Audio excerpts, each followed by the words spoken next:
morning, everyone, and welcome to the third episode of The Beat. It is March 29th, and we are here bringing you the news, sports updates, arts and entertainment, and a preview of our views and featured conversations for next week's press. Well, graduation is in the air, and the Alpha Gamma Sigma Honor Society is starting to prepare. They will hold a competition on April 5th in the Digital Library for those who wish to be a commencement speaker at their graduation in June. You must be eligible for graduation in June to apply, and you must prepare a 5-minute speech to present at the competition. You can contact gammasigma@gmail.com for more information. The Academic Senate have recently agreed upon the introduction of a much more condensed form of the student conduct policy. This policy must be agreed to by all students when they create their student account and when they register for classes each semester. The new policy provides students with rights and responsibilities and encourages them to act in a professional manner as they continue with their planned studies. The Board of Trustees will meet on April 5th at 6 p.m. to discuss a hiring policy change after the miscommunication with the compliance officer hire a few weeks ago. Confirmation on that consideration is projected to take place April 5th at the Riverside District offices. President Esoc and the Board of Trustees President Virginia Blumenthal were invited to Washington, D.C. on March 24th by the Secretary of Education, John B. King, to present strategies for improving completion rates for Pell Grant students and communities that are facing academic and economic challenges.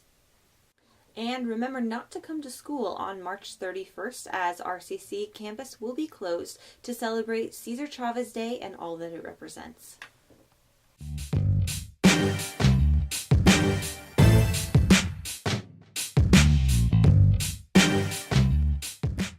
Hey everyone, it's Alyssa again, back with the latest in arts and entertainment. This week we're going to be talking about the films 10 Cloverfield Lane and the Divergent series Allegiant.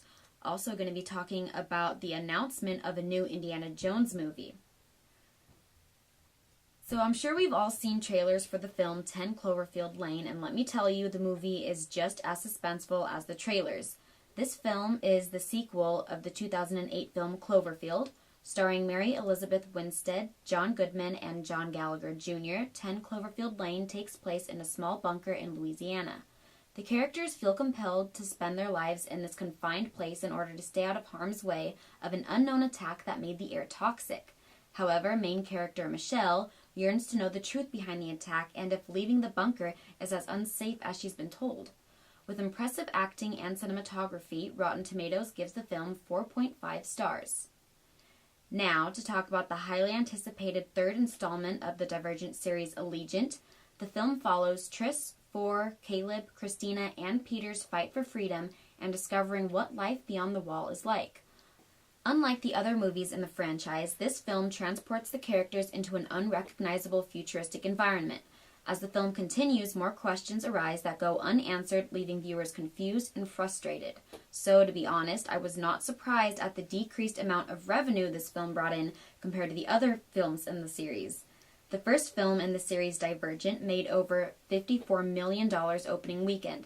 The second film, Insurgent, made just over $52 million opening weekend, and the latest installment, Allegiant, made only $29 million opening weekend, with Rotten Tomatoes giving the movie only 1 star. Yikes. Yeah. Pretty rough. Yeah. So what about Indiana Jones? I heard that they're making a new movie. Yeah, the greatest movie announcement since Star Wars Episode 7 that was made on March 15th by Disney to bring back the adventurous Indiana Jones movies to theaters once again. The last movie was also criticized for the last scene, which included aliens. It was a little far-fetched, and the aliens looked like the most cliché aliens that you could think of. It was also famous for the scene where Indiana Jones hides himself inside of a refrigerator to avoid a nuclear explosion. A refrigerator? Really? Hopefully, the new movie is a chance for Spielberg to redeem himself from the average Kingdom of the Crystal Skull. Now that the movies are Disney-owned, maybe they have the potential to produce something magical. And next week, I'll be talking about the anticipated 90-minute season finale of The Walking Dead. Hopefully, no one will die, but we all know that's very unlikely. All right. Thanks, Alyssa. Yep.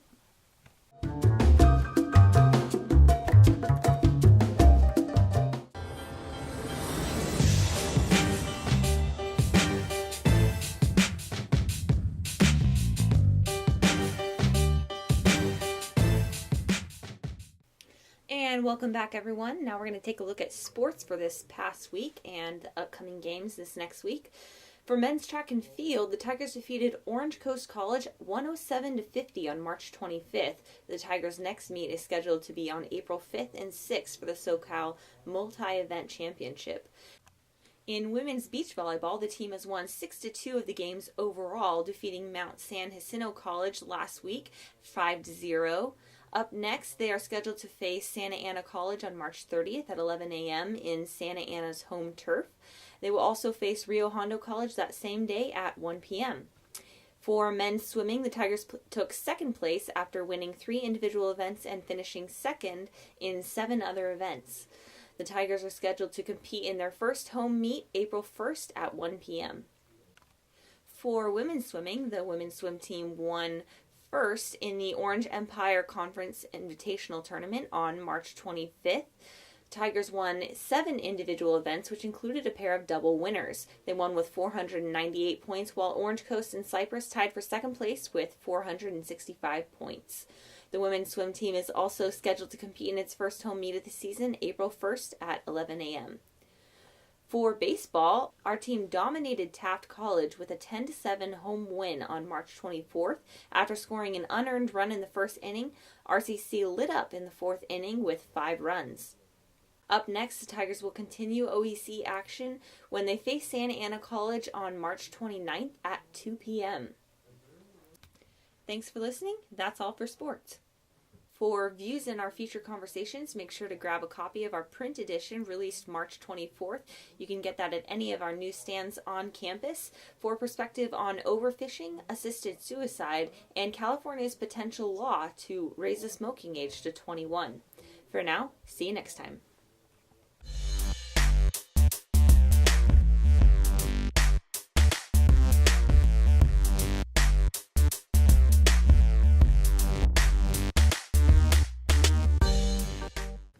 This podcast was produced by your hosts, Brooke Carey and Alyssa Ruiz. See you next time.